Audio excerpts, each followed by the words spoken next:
नमस्कार, live cities के night bulletin दिन में बिहार में आपका स्वागत है। आपके साथ मैं मुस्कान। खबरों की शुरुआत करेंगे, लेकिन उससे पहले एक नजर डालते हैं आज की सुर्खियों पे। सम्राट चौधरी एक्शन मोड में सुबह सवेरे जनता दरबार नारी शक्ति कार्यक्रम फिर हरिहरनाथ मंदिर पहुंचे। नीतीश कुमार ने नए आवास 7 सेक्युलर रोड का किया निरीक्षण, जल्द शिफ्ट होने की तैयारी। निशांत कुमार जेडीयू दफ्तर पहुंचे, प्रवक्ताओं संग बैठक, संगठन मजबूत करने पर दिया जोर। तेजस्वी यादव का हमला, सम्राट चौधरी को सिलेक्टेड सीएम बताकर फिर सियासी विवाद बढ़ाया। जेडीयू की बैठक 20 अप्रैल को, बड़े फैसले के संकेत, शराबबंदी हटाने की मांग पर सख्त रूख। बिहार के कई जिलों के जेलों में छापेमारी, पुलिस प्रशासन ने सुरक्षा जांच के लिए चलाया अभियान। पूर्णिया में 2 राजस्व कर्मी रिश्वत लेते गिरफ्तार, निगरानी विभाग की बड़ी कार्रवाई। बीपीएससी टीआरई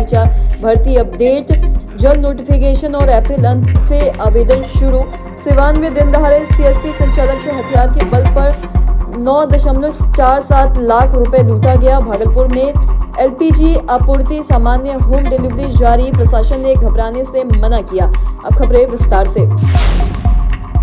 मुख्यमंत्री सम्राट चौधरी शुक्रवार सुबह पटना के जेपी गंगा पथ पर नारी शक्ति वंदन अभियान में शामिल हुए। बता दें कि यहां महिलाओं ने उनका सम्मान किया और सीएम सम्राट ने आज भारत की जनगणना 2027 के तहत बिहार में आज से शुरू हो रही है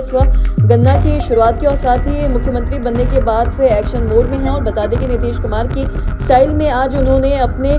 देश रत्न मार्ग वाले आवास पर जनता दरबार भी लगाया और लोगों की शिकायतें भी सुनी। साथ ही सुरक्षा जांच और रजिस्ट्रेशन के बाद लोगों को अंदर एंट्री भी दी गई और साथ ही फिर सब परिवार बाबा हरिहरनाथ मंदिर पहुंचकर विधिवत पूजा अर्चना की और साथ ही राज्य की सुख समृद्धि की कामना भी की। बिहार के पूर्व मुख्यमंत्री नीतीश कुमार शुक्रवार को पटना स्थित 7 सेक्युलर रोड पहुंचे, जहां वो जल्द ही शिफ्ट होने वाले हैं और साथ ही मुख्यमंत्री पद छोड़ने के बाद उन्हें यह नया आवास आवंटित किया गया है। और अब तक वो मुख्यमंत्री आवास एक अन्य मार्ग में रह रहे थे और लेकिन सत्ता परिवर्तन के बाद यह आवास वर्तमान मुख्यमंत्री के लिए निर्धारित हो गया है। और साथ ही 7 सेक्युलर रोड स्थित नए आवास पर पहुंचकर नीतीश कुमार ने वहां चल रहे तैयारियों और साथ ही व्यवस्थाओं का जायजा भी लिया और इस दौरान उनके साथ उनके पुत्र निशांत कुमार और कई वरिष्ठ अधिकारी भी पहुंचे। साथ ही बताया जा रहा है कि आवास में अंतिम चरण का काम चल रहा है और जल्द ही वो यहां से स्थायी रूप से रहने चले जाएंगे।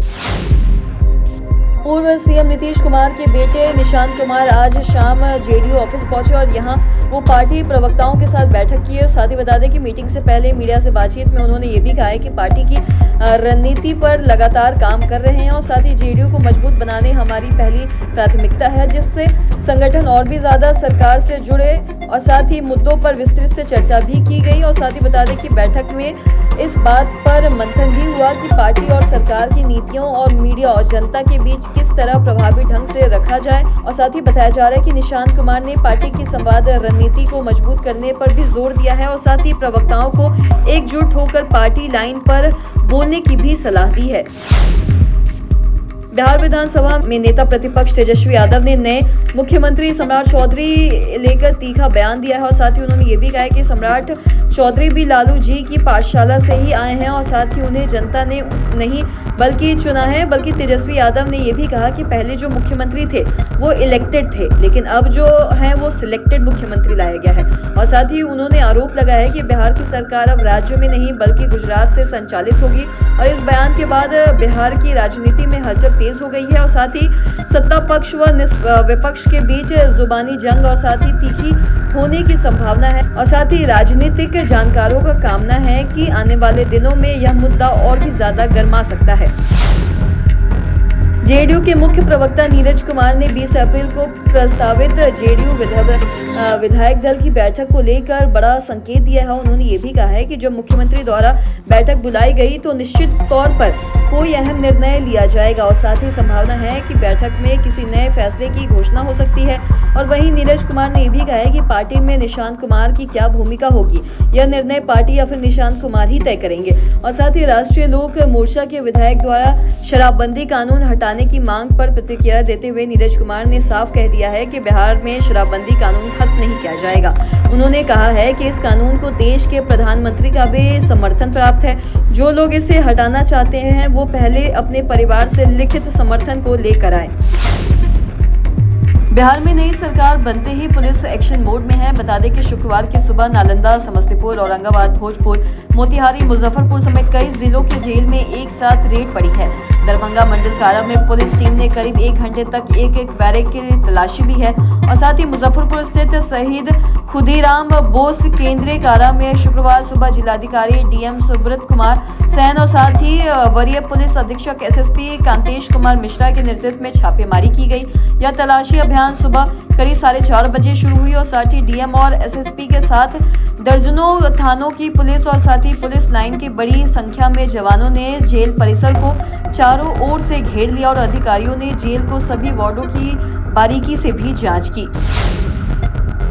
बिहार के पूर्णिया जिले में भ्रष्टाचार के खिलाफ निगरानी विभाग ने एक बड़ी स्ट्राइक की है और साथ ही राजस्व विभाग के 2 कर्मियों को घूस लेते हुए रंगे हाथों पकड़ने की भी इस घटना ने प्रशासनिक महकमे में हलचल मचा दी है और साथ ही पूर्णिया पूर्व प्रखंड में निगरानी अन्वेषण ब्यूरो की टीम ने एक सफल छापेमारी करते हुए भ्रष्टाचार के बड़े खेल का भी खुलासा किया है और टीम ने राजस्व कर्मचारी लालू बाबू रजक और साथ ही अभिलेखाकर कर्मी रूमी कुल्लू को 40,000 रुपए की रिश्वत लेते हुए रंगे हाथ गिरफ्तार कर लिया है। निगरानी विभाग की इस त्वरित कार्रवाई ने प्रखंड कार्यालय में मौजूद अन्य कर्मियों के बीच हड़कंप मचा दिया है और साथ ही शिकायतकर्ता सूरज सहनी ने यह भी बताया कि मामला 3.5 कट्टा जमीन से जुड़ा है और साथ ही आपको बता दें कि इसी जमीन पर रोक संबंधित प्रतिबंध को लेकर मुझे राजस्व अधिकारी पिछले 3 महीने से दौड़ा रहे थे और इसके बाद रिश्वत के लिए अधिकारी ने मुंह खोला था।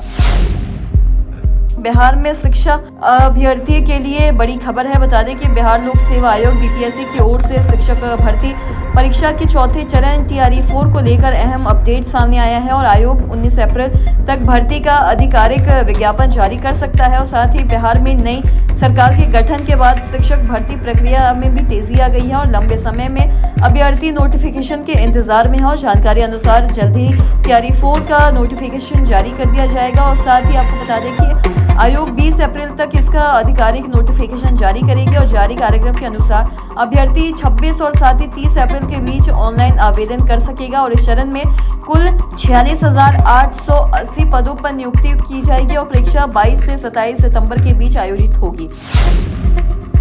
सिवान जिले से एक बड़ी आपराधिक घटना सामने आई है और जहां दिन दहाड़े अपराधियों ने टेस्ट बैंक के CSP संचालक को निशाना बनाकर 9.47 लाख रुपए लूट लिए हैं और साथ ही घटना लकड़ी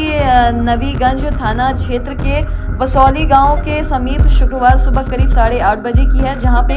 इस वारदात के बाद पूरे इलाके में दहशत का माहौल बन गया और घटना की सूचना मिलते ही महाराजगंज SDPO अमन कुमार और साथ ही लकड़ी नवीगंज थाना पुलिस मौके पर पहुंची और साथ ही मामले की जांच शुरू कर दी गई और साथ ही वहीं आपको बता दें कि घटना के बाद स्थानीय लोगों में आक्रोश है और वो पुलिस की कार्यशैली पर सवाल उठा रहे हैं और साथ ही पीड़ित प्रिंस कुमार ने बताया है कि अपराधियों ने अचानक घेर कर हथियार के बल पर पूरी रकम लूट ली। भागलपुर के जिलाधिकारी डॉक्टर नवल किशोर चौधरी ने कहा है कि भागलपुर में LPG गैस की आपूर्ति होम डिलीवरी हो रही है और मोबाइल से बुकिंग भी की जा रही है, इसलिए उपभोक्ताओं को घबराने की जरूरत नहीं है और भागलपुर में गैस की कोई भी कमी नहीं है क्योंकि बैकलॉग पहले से ही इसलिए धीरे धीरे से कम किया जा रहा था और प्रत्येक प्रखंड में आपूर्ति पदाधिकारी द्वारा इसकी निगरानी की जा रही थी और साथ ही में जिला स्तर पर नियंत्रण कक्ष भी कार्यरत है और जहाँ शिकायत दर्ज की जा रही है और साथ ही उसका निवारण भी किया जा रहा है। बता दें कि कमर्शियल गैस भी 70% दिया जा रहा है और इस संबंध में जिला आपूर्ति पदाधिकारी श्री सुधीर कुमार ने यह भी बताया कि जिले में गैस एवं पेट्रोल डीजल की नियमित रूप से आपूर्ति की जा रही है और साथ ही बता दें कि होम डिलीवरी के माध्यम से उपभोक्ताओं को गैस का वितरण एजेंसियों के द्वारा भी किया जा रहा है। तो आज के इस वीडियो में इतना ही। आपने चैनल को सब्सक्राइब नहीं किया तो तुरंत साथ ही हमारे फेसबुक पेज को लाइक करें। वीडियो देखने के लिए